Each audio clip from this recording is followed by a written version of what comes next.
Wherever you go, whatever you do, throw a little at it. Omax, Vest and Briefs. கோவையில் கல்லூரி மாணவி கூட்டு பாலியல் வன்கொடுமை செய்யப்பட்ட வழக்கில் சற்று நேரத்தில் தீர்ப்பு வழங்கப்பட உள்ளது. அதனை முக்கிய செய்தியாக பார்த்துக் கொண்டிருக்கிறோம். கோவையில் மாணவி பாலியல் வன்கொடுமை வழக்கில் கைதான 3 பேரும் கோவை மகளிர் நீதிமன்றத்தில் ஆஜர்படுத்தப்பட்டிருக்கின்றனர். அந்த காட்சிகளை பார்த்துக் கொண்டிருக்கிறோம். இன்னும் சற்று நேரத்தில் அவர்களுக்கு தீர்ப்பு வழங்கப்பட உள்ளது. கோவை விமான நிலையம் பின்புறம் உள்ள இடத்தில் 2025 டிசம்பர் 2ஆம் தேதி மாணவி 3 பேர் கொண்ட கும்பலால் வன்கொடுமை செய்யப்பட்டார்.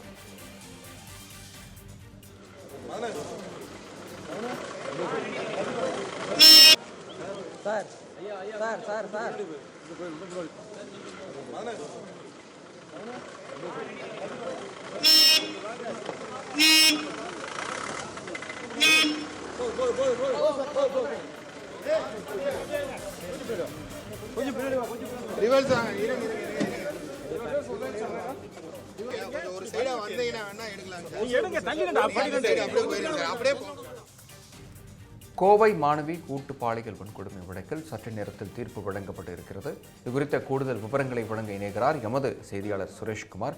சுரேஷ், விவரங்களை வழங்கலாம். வணக்கம் விக்னேஷ். நீங்கள் கூறியது போல கோவை கல்லூரி மாணவி கூட்டு பாலியல் வன்கொடுமை வழக்கில் இன்னும் சற்று நேரத்தில் கோவை மகளிர் நீதிமன்றத்தில் தீர்ப்பு வழங்கப்பட இருக்கிறது. கடந்த நவம்பர் 2ஆம் தேதி கல்லூரி மாணவி ஒருவர் கோவை விமான நிலையத்திற்கு அருகாமையில் தனது ஆண் நண்பருடன் பேசிக் கொண்டிருந்த போது 3 பேர் கொண்ட கும்பல் அவரை கட்டாயமாக கடத்தி சென்று அவரை கூட்டு பாலியல் வன்கொடுமை செய்தனர். இந்த விவகாரத்தில் கருப்பசாமி, காளீஸ்வரன், தவசி ஆகியோரை 24 மணி நேரத்தில் அவர்களை சுட்டு காவல்துறையினர் பிடித்தனர். இந்த நிலையில் அவர்களுக்கான இந்த வழக்கு பதிவு 8 பிரிவுகளில் வழக்கு பதிவு செய்யப்பட்டு இதற்கான விசாரணைகள் கோவை நீதிமன்றத்தில் நடைபெற்று வந்தது.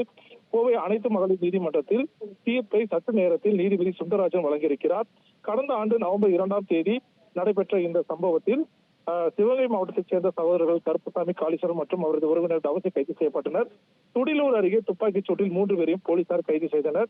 50 பக்கம் முதல் குற்றப்பத்திரிகை, 220 பக்கம் 2வது குற்றப்பத்திரிகை தாக்கல் செய்யப்பட்டு மரபணு பரிசோதனை அறிக்கை உள்ளிட்ட பல தடயங்கள் நீதிமன்றத்தில் காவல்துறை தரப்பில் சமர்ப்பிக்கப்பட்டிருக்கிறது. அதே போல இந்த வழக்கில் 72 பேர் சாட்சிகளாக பட்டியலில் சேர்க்கப்பட்டு விசாரணை நடைபெற்றிருக்கிறது. மேற்கொண்டு பாதிக்கப்பட்ட மாணவி, நண்பர், தாய், போலீஸ் அதிகாரிகள் உள்ளிட்டோர் சாட்சியம் வழங்கியிருக்காங்க.